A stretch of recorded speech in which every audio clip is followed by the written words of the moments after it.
we don't eat places unless there's like a line of people for the food. And I'm like, why not? He's like, open it. So I flipped open the taco, and inside it looked like little bones with fur. Oh. They were tacos made out of rats.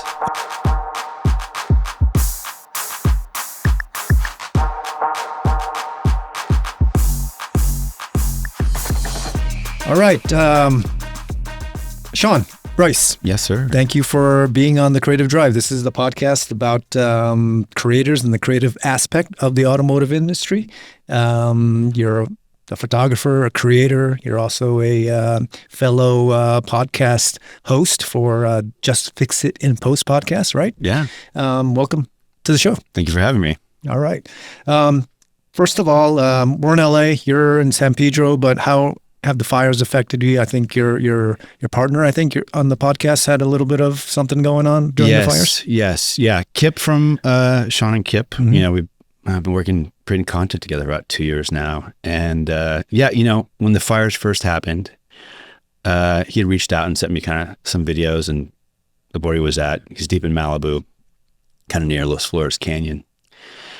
And it went on for about a few days, and it was kind of, I ended up meeting his sister on Instagram, and his, another close friend that kind of reached out to me. We're trying to get a hold of him. He was on cell service over there and couldn't really figure out what was going on. And I knew just from working with him, he spends every minute of downtime clearing brush where he lives, like all the time. So much so that he'll probably go through like a 3-week period where he's completely swollen. He's covered in from poison ivy, and he just goes through that process every single time because he knows he's lost a motorhome there, and he built his house from scratch, and is just kind of 3 fire hose deep, 2 big water towers. And about 2 days later, I get a message from his close friend that he was able to save his house, that he also had the sense to drive down the road to the Sycamore school and turn on the sprinklers. And he saved that school, and everything else around it burned down. Wow. And then went back home that night, which was the second night.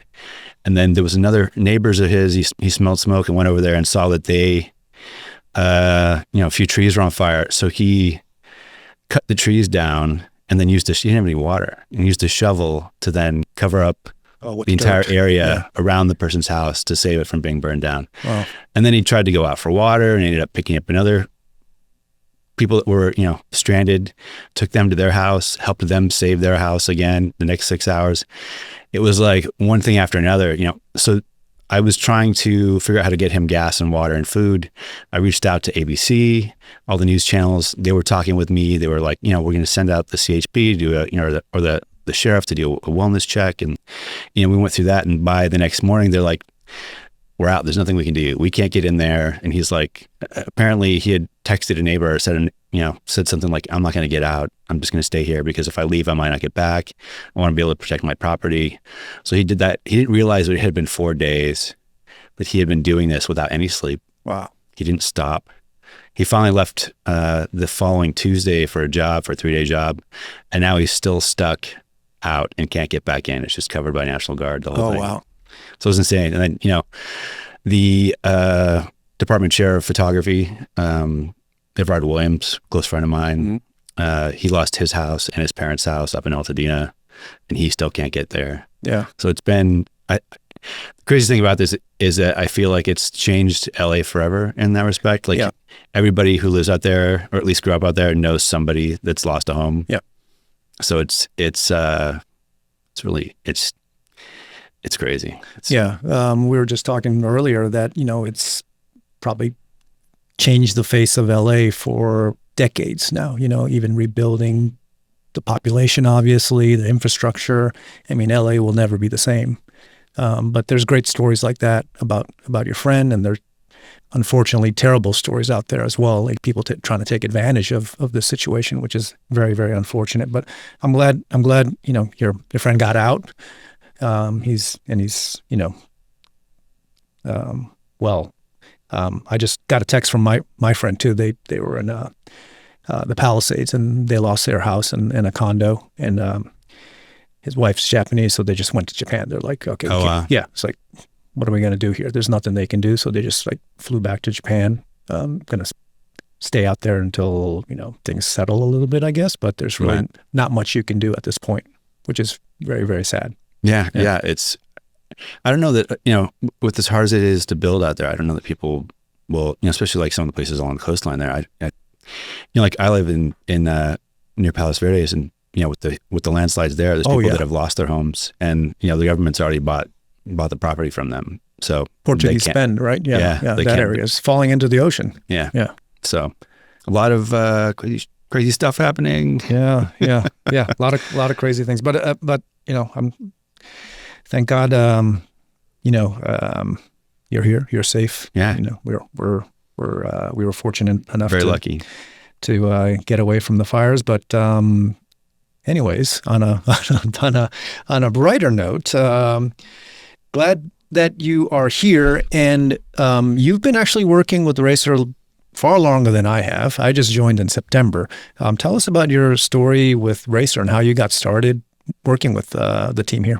It's funny. I brought it up on one of my episodes because I was remembering we were on a job for Mazda. It was a cover shoot. I can't remember the photographer. We were basically at where they have like Mazda Motorsports, and they had some vehicles there that they needed shot for the feature story. They were shooting them. And I remember Lawrence saying something like, it's too bad we can't have action shots of these vehicles. And the photographer looked at me and said, well, Sean can do it. And I said, do you really want to tell them that I can do that? So sure enough, they, did the shot for them, and Lawrence saw that through virtual rig and, a few other Photoshop tricks that I was able to take, basically still images and the still vehicles and turn them into action shots. And then it was at that point that it was like, just sending me everything under the sun. Like, hey, can you make this into a cover? And, Lawrence is, I have to say, he's kind of the genius behind the whole thing in terms of, being able to see and envision what I was capable of doing. And then really, I consider he made me. Between him and Paul Zaplicki, the guy from Toyota, for sure that I don't think I'd be doing what I'm doing now without the opportunities that they dreamt up for me to be able to execute. Yeah. What were some of the projects that you did for Toyota?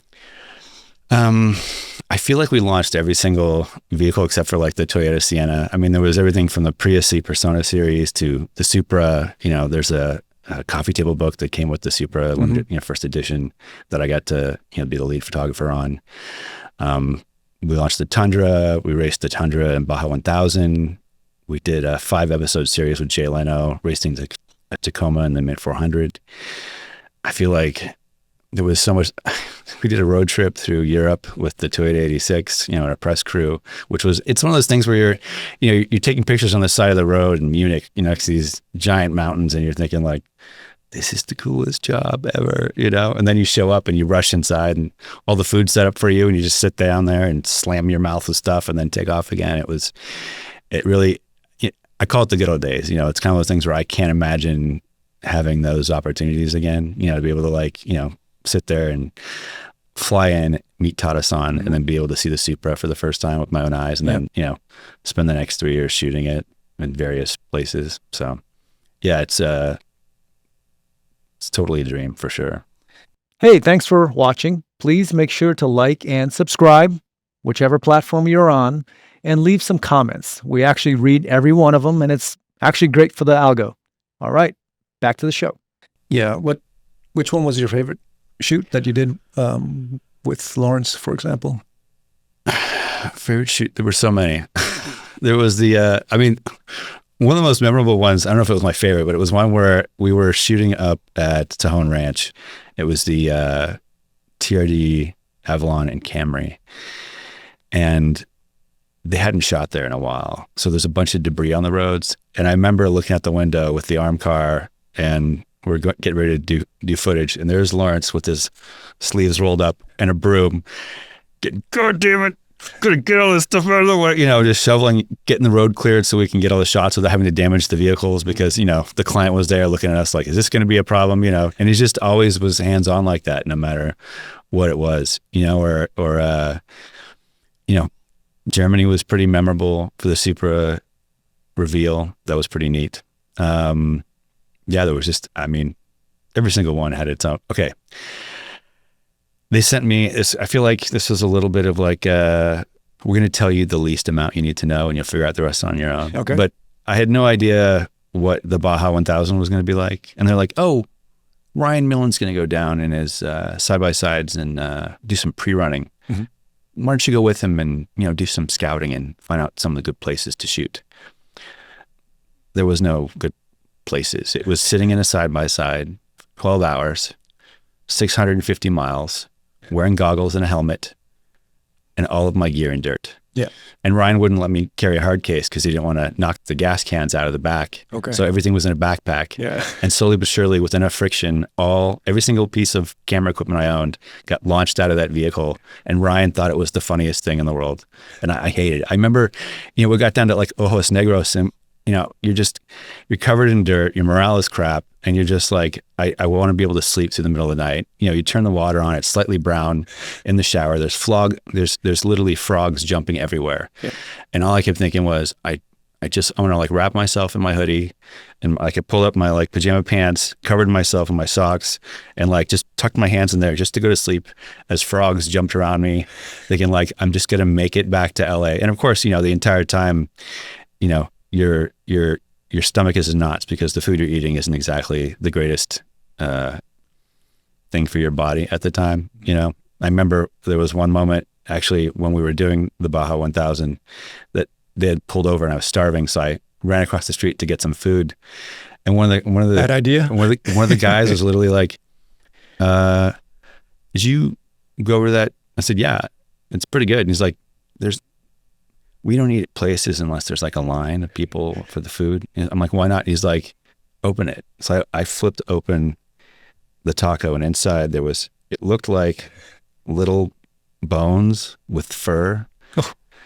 They were tacos made out of rats. Oh my God. So I was literally sitting there eating rat tacos. And I figured at that point, this hopefully my last trip to Baja for the entire career, which it didn't end up being. Of course, Ryan and I ended up being good friends. I was a groomsman at his wedding, and then he wanted to go down there for his bachelor party, of course. So it was another beautiful experience brought to you by Ryan Millen. So, and were you guys like sleeping in tents, or were you staying at motels? Or staying at motels, yeah, okay. For sure. Different places, where you see the policia stop by and use the internet, for hours. Yeah. Yeah, really crazy stuff. Well, with your gear all covered in dust like that, like what kind of shots were you like actually able to take? That particular trip, nothing. I realized like, you pull your camera, everything's covered in crap. I remember Paul Zaplicki one time asking me like, what do you do after something like that with your gear? And I said, I just throw it away. I mean, At that point it's useless. Yeah. If you're not, you're spending, a couple $100 sending it to Canon and having it cleaned out anyways. And that's if it's not completely, scratched to crap to where next thing you know, your camera is just a really special filter for the images that you're creating. But, for the most part, that's another memory. It's funny. The more we talk about this, the worse it gets. There was a time, it's a 24-hour, 48-hour, trip for Baja. So we're down there shooting Andy Bell and they're racing the Tundra and the Baja 1000. And I remember every single time they'd stop, it was like a panic to get out, pull your gear up, get somewhere, post up where they're going to, they hear on the radio, the truck's coming and you got to shoot it. Well, there's a lot of like military checkpoints too. And I didn't know, I'm half asleep. So it's like, and there, I think Lawrence and somebody else were like taking turns, sleeping and driving. And so they're like, it's time. It's like, get out. And I'm pull up and I take my camera out and they're like, no camera. And there's guys literally standing there with AK-47s. I'm holding like, I had no idea that we were at a checkpoint instead of, and it was one of those things where like everybody's staring at you like, what are you doing? And I'm like, I'm in a really bad dream right now. AK-47 seem to come up very often in our podcast. Actually, we had a group of guys here the other day, Sam Mitani and Ryan Zumelin, and Sam was telling us about the time he was running the Dakar Rally in Mali. And, he got stopped by, some guys, guerrillas, in the middle of Africa with AK-47s, and he had to basically give all of his stuff and they let him go. But, he's here with us today. But I mean, that's very similar kind of situation. Yeah, I mean, the only way we were able to get around the checkpoints, lots of times where Ryan made us bring cartons of cigarettes and Playboys was really the only way to get around. Right. It's amazing. Yeah, you see AK-47s and just think Playboys and cigarettes, and you're in the clear. So yeah, it's like that's your passport, basically. Yeah. Any other dangerous experiences? Shooting cars. I mean, there's so many times where you find yourself hanging out the back of a vehicle with a harness and a helmet and thinking like, 10 minutes ago, I was like, this is the coolest job ever, to like, oh my God, I'm going to fucking die. When we did the 86, we were at the Atlanta Super Speedway, and I think, going, good 60, 70 miles an hour, hanging out the side of a minivan, trying to, just get as many good shots as you can. Yeah. Of course, it's like 102 degrees at the same time. So you're hoping I don't slip out of my harnesses from the sweat. But there's definitely a lot of crazy moments like that where you're thinking, I could probably do without this. Yeah. Maybe we should just do this in post. Just fix it in post, right? Yeah. Your podcast. Well, tell us about your podcast. So the idea came from, first of all, it was every single job I've ever done, whether it was a movie, a commercial, or print, the phrase "just fix it in post" always came up. Yes. And in every production, it comes up. Yeah. It's funny. Yeah. It's like a tool in everybody's backseat, in their back pocket. And last year was one of the slowest years, I think, for a lot of people in our industry on record in terms of, kind of a big collapse in commercial business. And, it was kind of one of those things where nobody was working. A lot of the people, a lot of the way the information gets around in our industry is kind of either hearsay or people kind of hearing it from somebody else. And then, there's a lot of BS around that, or a lot of politics. You don't really know what's what. Mm-hmm. So I figured I'm just going to start this podcast and use it as an opportunity to, one, hopefully network for myself, but then two, kind of figure out what is happening in our industry, where the work went, why it went away, and what people can do now to be able to arm themselves and succeed in the current environment, and then also going forward. Yeah. So I saw one of your videos where you sort of like lay out the timeline in terms of how that all like came about. Can you sort of elaborate on that and explain to our viewers your theory on, well, I mean, I don't think it's a theory, but it's probably fact. But what are your thoughts on that? Like why this is happening to the creative industry? So in the year before last, there was the strike. Yeah. And most people don't know, when you have a commercial like Toyota, right? They have their end slate or the tail end of their commercial, which is like the logo with some music, and that's all done union. So if they want to launch a vehicle or create new content, it has to be union as well in order to be able to use that end slate, because they can't recreate any of that stuff, because then it would kind of conflict with the contracts that they made to create the original content to begin with. So they couldn't create any new content during that strike. And that basically there was a pile of cash left over from marketing and advertising that ended up getting shifted over to content creator influencer marketing. And what happened with that was it worked. Companies from, not just car companies, but like food, retail, all these products. And if you look up specifically where I discovered it was Arm & Hammer. If you look up Deep Clean as a hashtag, you'll see there's thousands of ads that are basically created by people like you and me. Every age, every demographic, every nationality you can possibly think of. And so what's happening is we're basically marketing to each other. The idea of a polished commercial is no longer attractive to people. They're using that to even scroll faster through stuff because they don't want to be advertised to. They want things that are authentic. Authenticity is a big deal right now with the content that's being created. People want to be able to relate to one another. There's a big push for people. Well, what happened was, and from the studies that I read, that 32% of people nowadays compared to 1990 feel way more lonely than they did back then. People are looking at influencers and people on social media as their friends rather than, celebrity types. They're actually relating to them in everyday type situations. So rather than lose that money for the following quarters, they decided to put that into influencer marketing. And there's a company called Influential. They have now 4 million content creators, and they're analyzing 100 billion data points daily. Yep. And what they're able to do is track and guarantee that when you spend, say, $100 million in advertising, they can return $300 to $400 in sales, or 3 to 400 million in sales. And if you're a CMO of a company and you can get, and you're guaranteed those type of results, traditional advertising becomes almost experiential. It's almost an experiment. Even though most of the decisions that are made are done based on data, they can guarantee that this particular type of marketing works. Now, granted, with a car, it's your second largest purchase you'll make in your life compared to like a house. Yep. So they're going to put a little bit more money into that advertising. But, when I speak to people like, Sam Vanderforest, the social media manager over at Saatchi & Saatchi, and I asked him, with this particular type of marketing, is this the direction you guys are going? And he says, yes. And I said, so how does that work for you? Because your job is to hire me as a content creator to create content for your social channels. So if the client can go directly to the consumer to sell their product, why do they need you and I? If your job's to hire me and you're not hiring me anymore, how do you keep your job? And Influential was purchased by Publicis Group in July for, I think it was $500 million. $500 million, yeah. And I think it was one of those things where they knew that if the client were to go directly to the consumer, the only way they'd have any control over this was to have over. Yeah. And then if you look at, people like, the next conversation became, well, then how does brand integrity work? How does brand, recognition, history, nostalgia play into all that? Well, companies like Chevy and GM have partnered with Netflix, and spent, a couple $100 million getting vehicles into shows. So all of a sudden, the history of the brand then exists in storytelling. So you don't need those, So the next question or the next form of evolution becomes, well, then I'm not going to sit around every year for 1 or 2 jobs, and neither is the rest of the industry. So then if we go away, then how is content created? Well, then you have AI, right?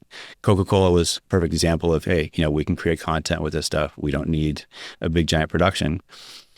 And then, the brand integrity can live within shows on Netflix and, streaming and things like that. And then where do all the creatives go?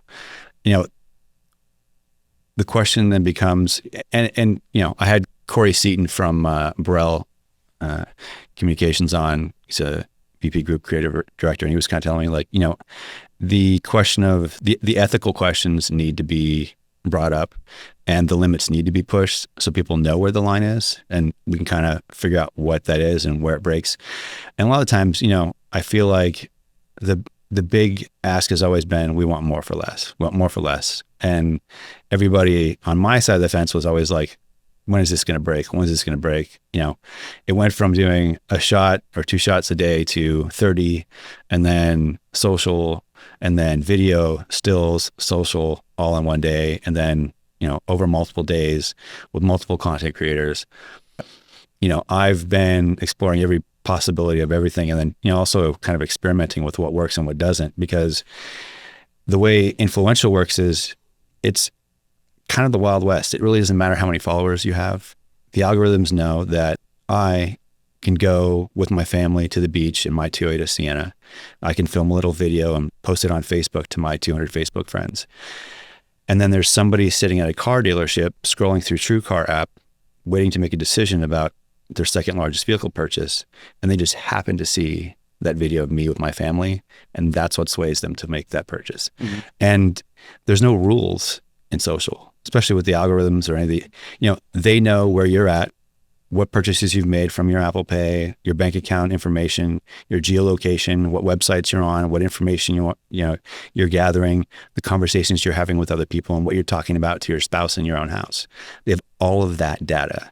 They control you, and they know that this stuff works. And they also know that you're now going to be manipulated by your friends to purchase things you don't have because they have them and you don't. Yeah. The algorithm controls so much of what you see, therefore how you think and how you purchase, right? How much do you think the influence of, the major social media companies are going to affect purchasing and direction of how we think in the future? There's no rules right now, and I feel like the administration that's coming in has a bit of a even less rules mentality. So I think with the guards that are being dropped now through Facebook and Instagram, the field is kind of the Wild West in terms of what they're capable of doing, what they want to do, and then being able to manipulate the consumer into what they want to do in the future. Right now, companies and organizations are building their own personalities through artificial intelligence. They're creating these social media personalities that they can build a following that people, because the idea is that if you build a culture, that people will come, and whatever products this culture uses, people will end up purchasing to be a part of that culture. Yep. So they can, it's kind of like a family feeling. And when you do that with artificial intelligence, they can control these people. They're basically their ownership. Mm-hmm. They control the followers, they control the products that these companies are making. And then there's other companies that are also developing AI personalities that they'll then be able to lease or sell out to brands to then be able to hit certain consumers or target certain demographics. So people won't even know whether they're friends with a real person or someone that's AI that's selling them something. And it won't matter, I guess, as long as someone's making money. If it's a real person influencing you or if it's an AI influencing you, it's sort of, what's the difference, right? It's one of those situations, unfortunately, I feel like, that it doesn't hit the politics until something breaks. Somebody loses something, it becomes personal, and it's unfortunate. You only make people care when it hits them in the feels, type of thing. Mm-hmm. So, I think that, when somebody, I don't know, I don't even know, I can't even imagine what the situation would be, but it would be something, I think, political. And then, it's somebody becoming scary. It's so real. It's becoming hard to really distinguish the difference between an AI account and a real account these days. Can you tell the difference when you see someone, an AI personality and a real person on Instagram? I can, because there's a little bit of a lag. I've been playing with this stuff, trying to develop YouTube channels with characters that tell stories. Yeah. And there's a little bit of a lag in the speech with the way that they're talking. It's almost like like there's something wrong with your connection type thing. Yeah. So there's a little bit of that in there. So it's not, I'm sure on a certain price level, it works fine. I'm sure that there's a lot of subreddits out there with AI that have people that are spending the money, that have their own technology, that are developing things that work, on a certain production level. So I'm sure it's possible. But yeah, for now, it's definitely going to be something. Yeah, I don't think the average person can tell. Yeah. The speed that this technology is developing is also scary too, right? Like a year and a half ago, maybe you can tell if it was a fake image or not because the fingers are all messed up, right? Or a person didn't have an elbow, right? Or had weird toes. Yeah. But now it's really, really hard. And there's like video out there of people like talking and, deep fakes, and it's getting really hard to tell. So an year, 2 years from now, imagine, what kind of things we'll be seeing.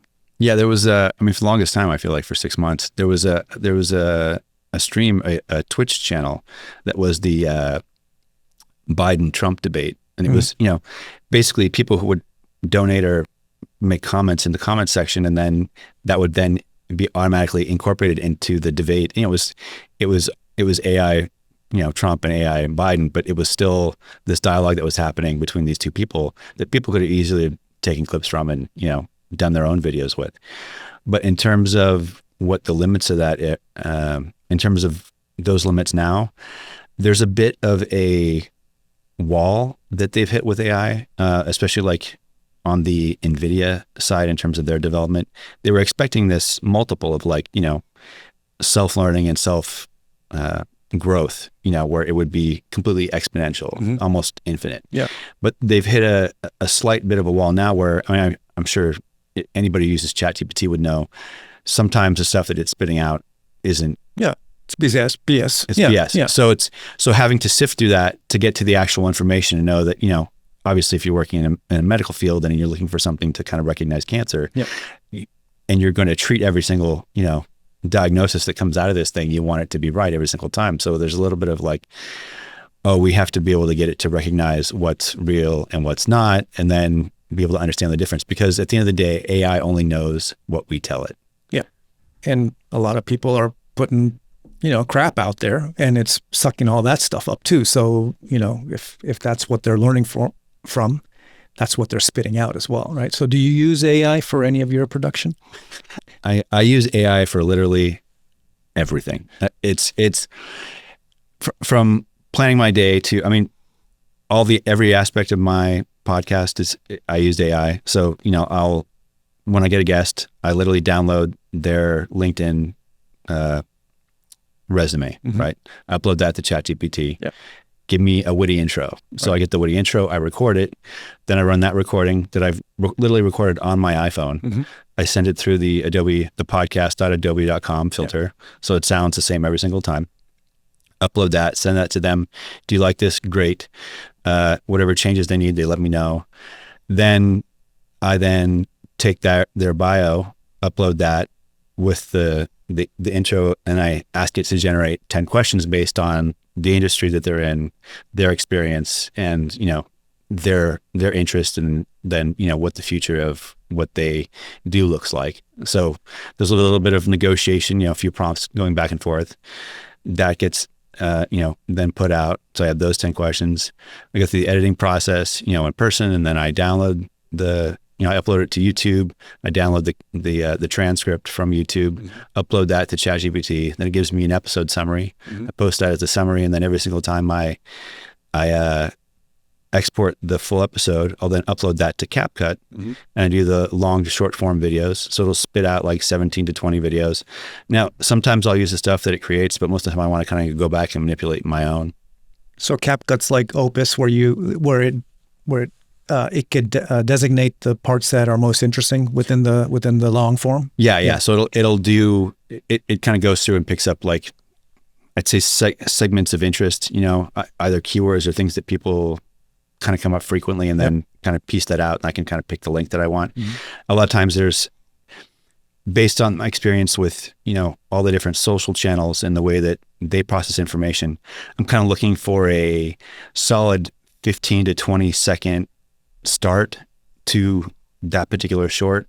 So I'll go back into Premiere and I'll cut out ands, anything, any type of interruption into what they're saying. So it sounds like a perfectly streamlined 15 to 20 seconds, and then export that and then upload that to CapCut, and then, add some effects or filters or transitions or, the captions, and then post that on social, and then kind of go from there. And then, there's I've kind of experimented with other different ways of creating content in terms of, I got this book for Christmas from my in-laws. It was kind of like facts that were too crazy for people to believe that would be true or BS. And I was going through this, and I was like, what if I were to make videos, like little 6 to 12 to 15 second videos for YouTube from these little facts, and then illustrate them with Dolly and ChatGPT, do the text to voice in CapCut. So the first one in there was like, hippos sweat blood, from this whatever thing. So I took that in, I put that in ChatGPT. What else can you tell me about hippos? Oh, they're territorial and fling feces, blah, blah, blah. So I just made this little script with ChatGPT on, like, hippos sweating blood and throwing feces to be territorial. So the next time you're around, a hippo, you might find yourself in blood, sweat, and smears. Posted that on YouTube, and 6,000 views in 2 days. There you go. So now it's a whole, Say It Ain't So channel, and I upload a video every 2-3 days, and hopefully be monetizing in 6 months. Great. All with AI. Yeah. Now, are you using other tools to schedule out your feed or your launch schedules and things like that as well? I could be doing stuff like that. It's funny. I'm in such a rush. I don't have the time to use, like, I was just talking with somebody about that. I could organize all because I'm literally on Limate, or eliminate, TikTok, YouTube, Facebook, Instagram, X, Blue Sky, all those channels. You're on everything. Right. So it's just a matter of getting out, because then figuring out how all the different algorithms work, and then editing the videos. Like something on TikTok, I'll do it shorter with a few more jump cuts, transitions. I'll throw some music on there, and that seems to do well for, a younger audience. And then, when I go to Instagram, it's very much like just them talking with the captions, sometimes even a little bit longer. And then with YouTube, it'll be talking captions, but way shorter, like trying to get it as close to 15 to 20 seconds as possible. So that way because YouTube will usually only push it if they get through 70 to 76% of the video. So it's a matter of being able to, we're in a competition for eyeballs. That's literally what everybody's paying for now. Yeah. Is how do people get the dopamine hit and then also get the eyeballs at the same time? Yeah. But I'll use AI for, say I'm working on a job and, we've shot stills, Kip and I have shot stills and video, and the client wants a specific look. So I'll take that look, I'll upload it to ChatGPT. I'll do screenshots of my raw footage and my raw stills. And I'll say, give me the parameters to be able to match the color grade to the referenced image. So it'll give me the specs that it'll either be like a LUT or, settings in Premiere or, Lightroom. And then I can apply that. And then probably within 8 minutes, something that would have taken me 3 to 4 hours to match everything is now complete. Right. All through ChatGPT. So if you're a creative in 2025 and you're not doing all the things, some of the things or most of the things that you're doing, how competitive can you be? With the way things are changing, and everybody from last year was like, hey, we're just going to survive the 25, and then the work will come back. Politics and Olympics will be over, and then budgets will come back and resurface. And we don't have to worry about influencer, content creator marketing yet. But it's one of those things where the devil is better than the devil you don't. And if you don't know how to use these tools to your advantage and somebody else does, then it could be the difference between you moving forward and not. Because with the fires and with the way Hollywood is right now and all of the things that are falling apart, it's kind of hard to believe that, well, for example, if you look at the way that the clients in advertising have then, or the clients that are utilizing advertising have then forced their agencies to use influencers in content creation and advertising. Like Lexus did this finger skateboarder guy, does all the, those types of videos. They just placed a car in the background and you have this person, and nobody's going to connect with that. They spend all this time. And the problem is agencies don't want to use influencers and content creators. The client wants to be a part of the phenomenon that's working, that's converting sales for other companies. And it's a non-traditional form of advertising. So it's one of those things where it's like, oh, well, we'll make the client happy by doing that, but we'll do it our way until it doesn't work. But the problem is the people that are creating this content have a particular audience that comes to them to see a particular style. And if they deviate from that at all, they'll turn off their audience. So there's a little bit of like, how do we trust this person to create content that works for us? But there's also a separation between the idea, the product, and the concept of how it actually works. So I think whether AI is the solution to those tools to be able to break that up, or how to execute those ideas, I'm not 100% sure that that's part of the process yet, but it's definitely changing. I mean, there's so many things happening right now, and I think that even as I gather information, it changes.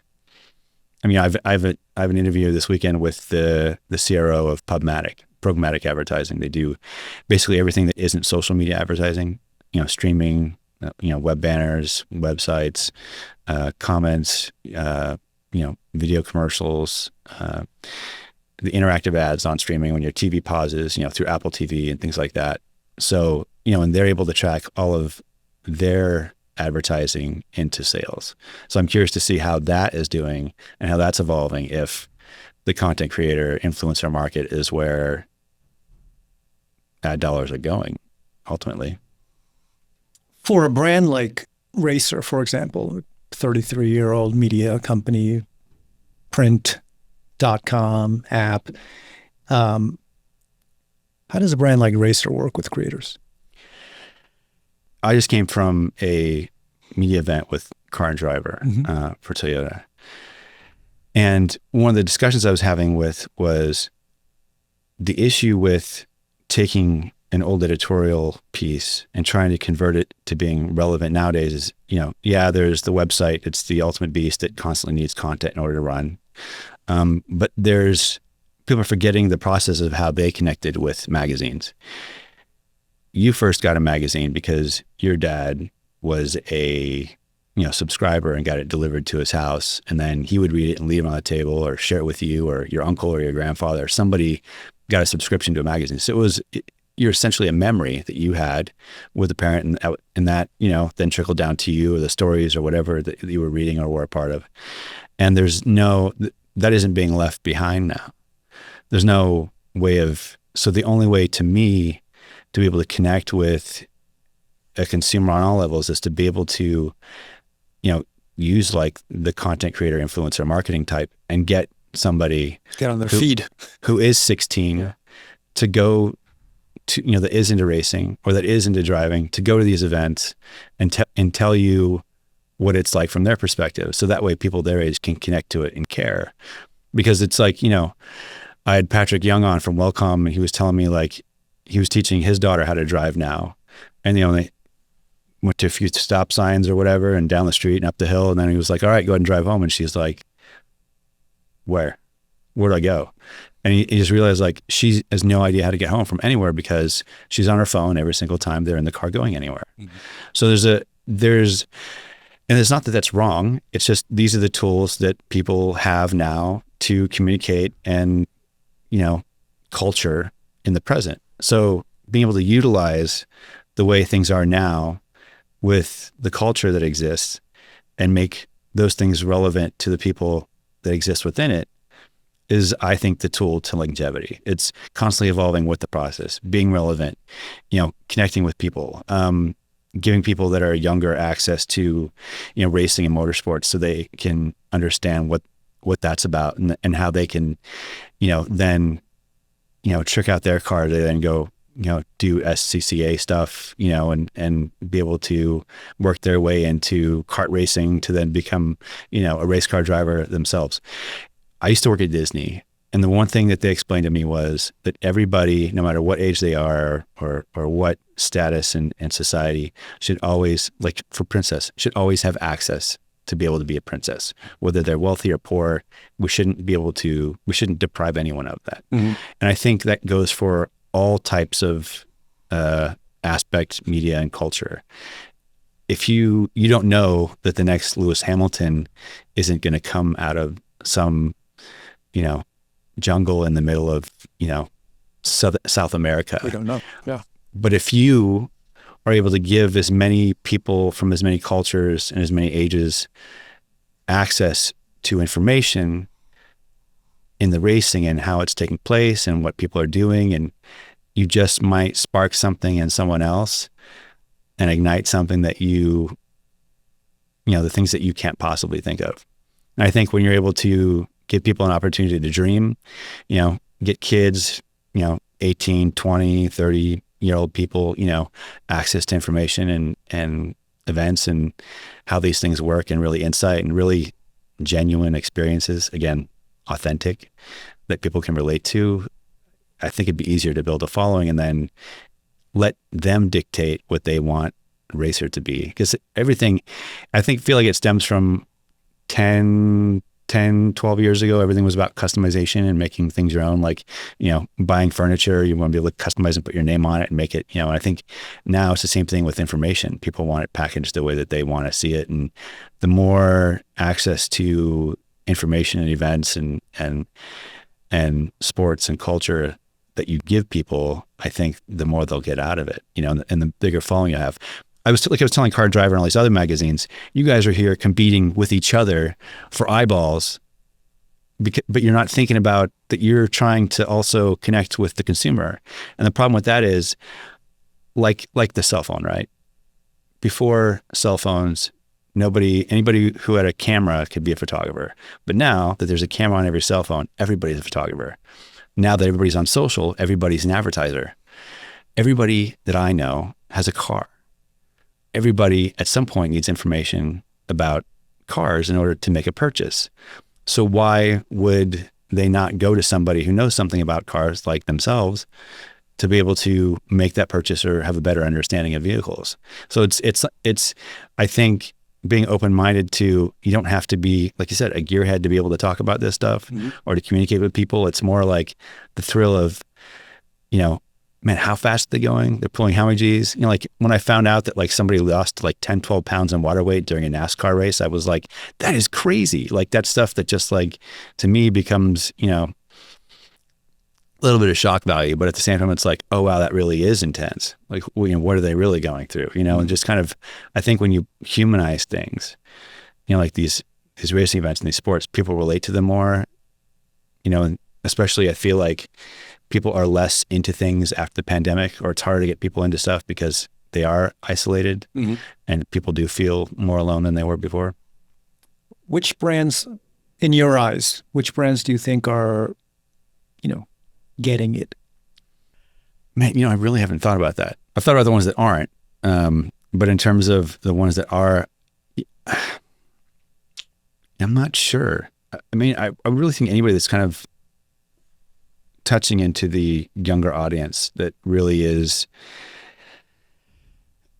when I had Corey on, he had mentioned to me, and I kind of felt this way too about a lot of people that were kind of, blue collar workers, was that there's this huge like quit culture going on now where, like even in my world, where you hire someone, they go through the entire background check and the drug screening process, and then it's the first day and they don't show up. And it's because they got a better offer from somebody else. And there's a really big drive to care about mental health and, be a part of an experience and a culture and a workplace that's good for yourself. So because there's a big demand for people that are blue collar, there's more opportunities for them and they get to kind of pick and choose where they want to be. But at the same time, I'm raising my kids in that generation to be more mindful of their feelings and their emotions. And so they're taking that into the workplace that's run by people that are my generation, telling them to suck it up and power through and, you get over it, you'll be fine, move on to the next thing. And they're shutting down from that. Right. And he's learned that there's value in just listening to what they have to say. So I think the brands that are listening to what people have to say and are actually incorporating that information into the way that they're moving forward, so that way it's more inclusive rather than advertising to people, which is what people don't want anymore. They want a culture that they can be a part of. Yeah. I think that's really where the win is happening. I see. How does a young creative approach this though? Like with all this going on, there's so much noise out there. If you're aspiring to be a creative in this world today, what do you tell them? I mean, you went to art center. You went to art center. Yeah. You took photography, right? And you sort of came up through almost a traditional way to become a photographer and where you are right now. What do you tell these a high school kid that's into photography and wants to be a creative? When I didn't graduate from Art Center. I got all the way to 6th semester and my dad lost his job, but it was like a final portfolio review before you went into your final terms, and I'd had that, and they looked at my work and they said, technically you're amazing, but we have no idea who you are. Like my stuff was just all over the place. And I didn't understand I still have spent, I feel like to this day, trying to figure out what the hell they meant by who are you as a photographer. And it wasn't until the whole story with the donut where I, kind of went to my local donut shop and, saw a sign that said, hey, we need help. And I was like, I can't give you money, but I can make you videos. And it was kind of like me being able to practice what I had learned through my podcast and be able to create content for them. And then I kind of realized through that process when, they had kind of gone viral, and then a few news interviews, and then being on the cover and a feature story for San Pedro Today magazine. You're talking about the donut shop The in donut San shop. Pedro. Yeah, Yes, that you yeah. saved, basically. Yep. Yeah, that they'd asked me to write the article for that on the process, and in the process of writing that, I'd realized that they're not selling donuts; they're selling memories. I remember as a kid, my dad would take me to a car wash, which is also a car story, and then every weekend we would go and we'd get to go to a donut shop, and he would watch me and my reaction when I would take the first bite. It's kind of like that gratification, like the sweet kid loves. I'm the best dad ever. I get and that's. Everybody has those memories. And when people found out that they might possibly lose those memories, they started coming back. And it's one of those things where capturing those things and being a part of your community and being involved, and whether your style, I don't think it really matters what your style is, but just being a part of those memories and being active in your community is what makes your community and helps you develop who you are as a person. And there was a kid that came in the other day. They just started taking pictures inside the shop, just kind of checking things out. And I thought, that's him. He's local. He's saying things that are important to him, and he wants to be able to preserve those things in his work. And so I think that, again, going back to the authenticity aspect, it's a big deal when you're able to just be true to yourself and your surroundings and what you're about and who you are, and not trying to be something else. Unless trying to be something else is part of who you are, then, go for it.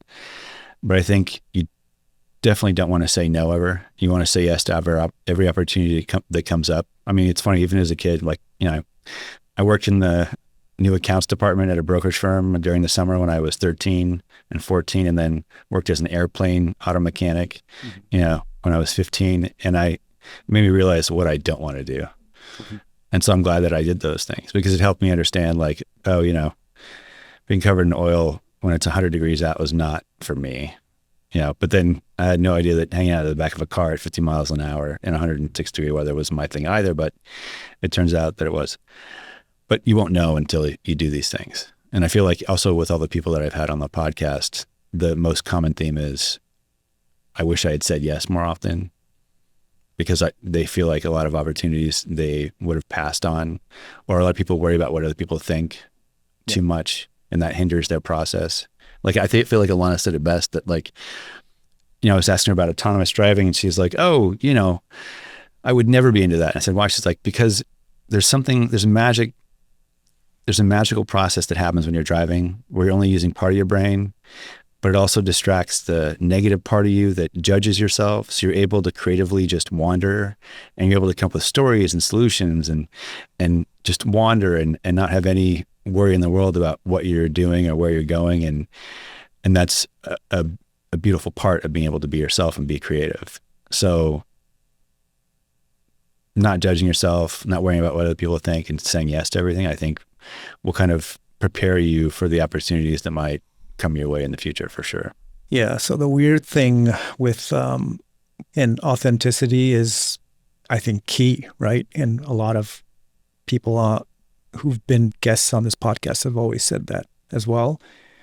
I think the problem here is that AI is the opposite of authenticity, right? And that's we had the internet, right? We had social media, and then we have AI, and that's going to mess everything up, don't you think? What do you think about that? I think it's getting to the point now where people are realizing the tools that AI presents need to be managed by humans, because again, it only knows what we know and what we tell it, to that respect. And I read a lot about, I haven't read, I do a lot of audiobooks. When I was retouching, compositing, stuff like that, I'd go through biographies, from George Washington to Andy Warhol, and I feel like the one thing I've learned was truth is relevant in time. During the middle of the pandemic, we knew what we knew based on what we were told, and that was relevant. And everybody is worried about misinformation and what's happening. And all you can really do is educate what works for you and what you don't like, and figure that out. And that's really what's relevant, because that's what's authentic to you. And if something to you seems fake or you don't like it, then it probably is. People are going to believe whatever they want. Throughout history, people have fled Europe and countries from persecution and religious, reasons, and had information pushed on them and facts about things that weren't true. But at the time they were relevant, So I think that with the information that you're able to arm yourself with now, that's relevant to you and that's authentic, because at the end of the day, I think you just want to be happy and you want to be healthy. And that's, I feel like we're all here for each other and that experience. If you're not doing that, then you need to figure out how to do that so you can be happy ultimately. So what's coming up for you in 2025? It's still January. What kind of plans do you have for your work and your podcast?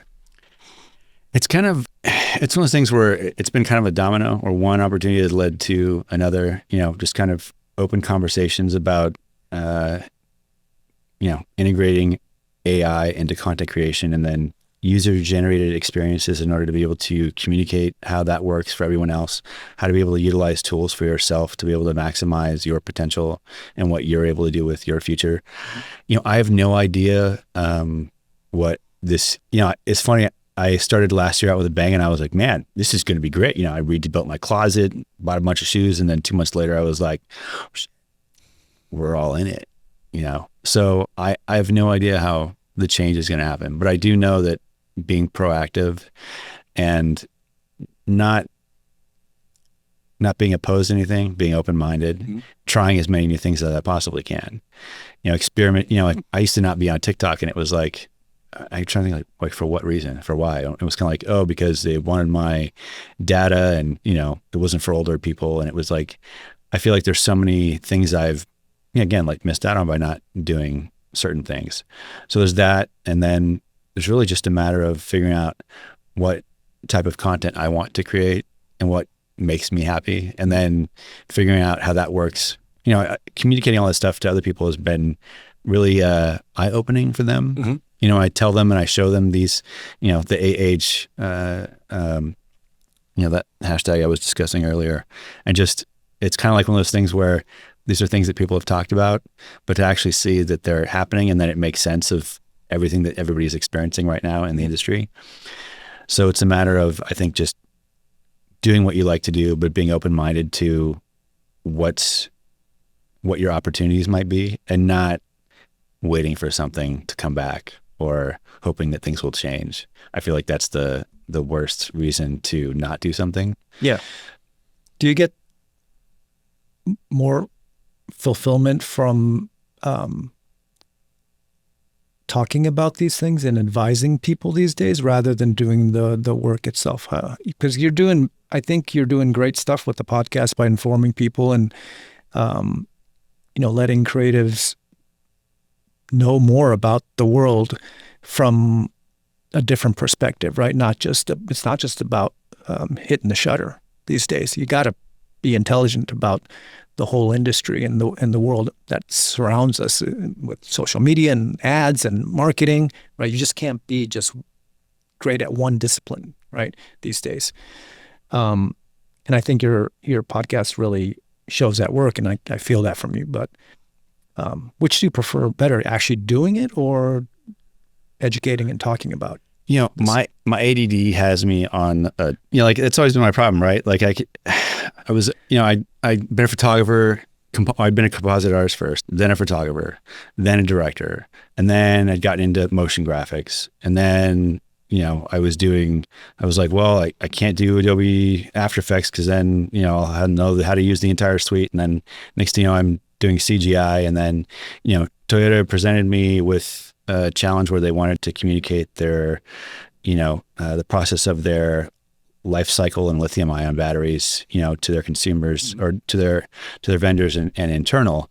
And it was one of those things where we ended up using, I ended up using AI to take the information the engineers sent me to convert that into a script and an outline to then be able to communicate this really complicated process to someone like my wife to get them to understand. And that, I love those creative challenges where it's like, we don't know how this is going to work, but you can figure it out, Mm-hmm.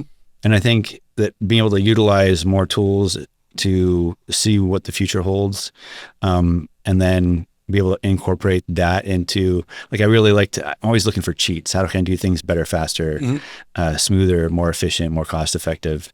And I think that's ultimately what everybody wants. Like, you know, the thing I've been saying forever is that my dream for going forward for advertisers and consumers is storytelling. You know, my dream was to get a bunch of brands together to go on a trip with a bunch of either, you know, athletes or influencers or regular people, whoever, and get a bunch of brands involved, you know, like Canada Goose going in a Lexus up to Calgary, Alberta to watch the Northern Lights, you know, with their Patagonia gear and Yeti. And then everybody gets to create content from that particular event. And then people like Lexus get to advertise on channels that they're not traditionally used to advertising on and targeting consumers that they wouldn't necessarily be able to target through these other brands. All they have to do is agree on a storyline, and they're all spending about a 16th of what they would normally spend, which fits the more for less mantra that all these advertising agencies want. That sounds fun. Why aren't we doing that? But they need to agree on a storyline and get their legal departments to approve it, which is a nightmare. So until that, I'm able to figure out that dream and make that happen. Who knows? But like that's I think is my ultimate goal, to be able to make that and facilitate that, to be able to bring that to life would be the ultimate dream of like, hey, let's create a party. Everybody's invited. And guess what? It's all going on everybody else's social channels. So, you know, I feel like it's kind of it's a win-win for everybody involved, because at the end of the day, they get to take their content back that's been created and then edit it for themselves. And then also it goes on, you know, the other products and people that they're working with on their channels, as it really horizontally goes. And I've learned this from Disney, right? Disney has, you know, when I worked there for 3.5 years doing footwear, headwear, hosiery, and the one thing that they were really good at was when a movie came out, they made sure that the storyline worked across every single department that they had, from parks to hotels to food to toys to footwear, you know, to consumer products. It had to work for everything. Like when they first came out with Rapunzel, they were like, man, this kind of screws the entire male portion of our audience. How do we incorporate them? Well, you know what? We'll call it Tangled, and we'll give the guy and the girl equal, you know, importance in the movie. And it was just such a huge win to be able to incorporate all these things. So I feel like if people realize like, hey, if we just get behind a really good story and a really good storyteller, then you really have nothing to lose. And a good example of this is I had a friend who was an assistant for Robert Downey Jr., and he doesn't do a movie unless everybody's in the same room and agrees on the final script. Because the big problem now with movies, and you know, they put all this money behind stuff, every executive producer puts their notes on the scripts and nobody sees everybody else's notes. So it just ends up being a pile of crap that they're hand tied to executing by a drop dead date. And then it's a pile of shit and nobody goes and watches it. But if you all agree on the same storyline and create content together, I feel like that's when the consumer wins, the advertiser wins, the client wins, and the people in the content enjoy it. It's just bring the story to the culture and let them tell it. And I feel like then the products will be a byproduct of that environment. Sounds like but what do I know? Racer Studio, Racer Creator Network project for me. Yeah, that sounds good. Great. All right, man. Thanks so much for your time. This has been really interesting. I love hearing about AI, and you know, I kind of dabbled in that myself, and we use AI tools too here to create, you know, little clips and things like that. But yeah, and we probably our editor probably use a bunch of AI tools that I'm not even, you know, aware of. So this has been super interesting. One last question for all of our guests. Yeah. What's your creative drive? What's my creative drive? It's also the name of the podcast too. I get really excited with people when we're brainstorming, when we're bouncing ideas off each other. That's kind of my, for lack of a better term, I call it my cocaine. It's where, you know, that's where like the brainstorming process is where I really get excited. And the second that idea comes to life and you see it in an image, I'm over it. Yeah. I don't care anymore. I want to go to the next. I want to find the next thing. It really is about, you have this vision in your head of how something's supposed to turn out. And then when that materializes right in front of you, it's like the instant payoff, instant gratification. Right. And I was an actor before I did photography. Mm-hmm. I was at a junior college, and you called in and signed up by source code or course code. Yeah. And I put the wrong code in. It was a photography class rather than illustration. It was junior college. I was like, screw it, I'll just take it. And I was always curious how you got from a click to an actual image. And when, as an illustrator, you'd spend like days, weeks, months on something trying to get it to look right. But I was able to just take a picture and then see it material in front of my eyes. That's all I did. I quit everything else. That's all I did. I couldn't wait to get an art center and be a photographer. It was just so rewarding to go from an idea to an image like that. It was just, that's what does it for me. Yeah, no, that's awesome. I mean, I think that's why, we like creating things, right? Because when an idea becomes a reality, that's the best high ever, right? And the people that you work with to be able to execute that stuff. Yeah. Like I'm like the last person. Like, that's why Kip and I are partners. Like, I have nothing. I think ego is nothing but a speed bump to your creative process, because everybody that you work with has an opportunity to bring something, contribute to your ultimate goal. And then they can personally achieve something on the way as well, as long as you include them. Yeah. I feel like the more you include people in that process, the more rewarding it is for everybody. Yeah. So. Yeah, it's true. Like, even just with this podcast, right? Like, the audience just sees us speaking, but there's like, there's Molly and TJ and Andrew editing, and there's like George doing the creatives. There's like a whole team behind all of this. And that's the rewarding part for me, at least, to be able to work with a team to create something. I totally, agree with you on that. All right, Sean, how do people follow you and, keep in touch with you? You can, where do you go? Yeah. So basically, you can follow me on Instagram, sean.c.rice. There's Just Fix It and Post podcast Instagram. There's You Say It Ain't So for little shorts. My website, sean.c.rice, or Sean C. Rice. My website, seancrice.com, seanandkip.com. Also, Sean and Kip on Instagram. I think that's everything. But yeah, I mean, it's basically Sean C. Rice or Sean and Kip, or Just Fix It and Post podcast for basically everything YouTube, Lemonade, Instagram, Facebook, Blue Sky, X. I'm trying to see if I forget anything else. But yeah, you get I'm not on Redbox yet, but yeah. I don't even know Redbox. What is Redbox? It's the China version of TikTok in China. Well, apparently, from what I've read, like the clips I saw were like people that were, because there was that blackout for 15 minutes on TikTok. Yeah. So, but apparently before the ban, there was a bunch of people that went over to Redbox, but it's all in apparently Chinese. Yeah. So people were talking about making friends with people that were in China, and then, revealing things like, the thing they don't want us to find out about communist society is that corn's only 69 cents over there, whereas here it's $7, and just, stuff like that, where it's, Redbox. That's funny. I think it's called Redbox, but something to that effect. All right. Okay. Well, Sean Rice, thanks for being on The Creative Drive, man. Thank you for having me. I appreciate it. Thanks for coming down. Thanks for watching and listening to The Creative Drive, where we offer listeners a candid look into the minds of automotive creators and their journeys. The Creative Drive is available on all podcast platforms, and we have more awesome guests lined up for you guys, so please subscribe so you don't miss any episodes. If you're interested in partnering with us, or if you have any feedback, please email us at podcast@racer.com or DM us in our Instagram. The Creative Drive is produced by Molly Binks from Racer Studio, directed by TJ Keon, creative director George Tamayo, and edited by Andrew Snyder. We've got New Nick, OG Nick, and Morgan on the socials. I'm your host, Taro Koki. Thanks for watching again, and we'll see you next time.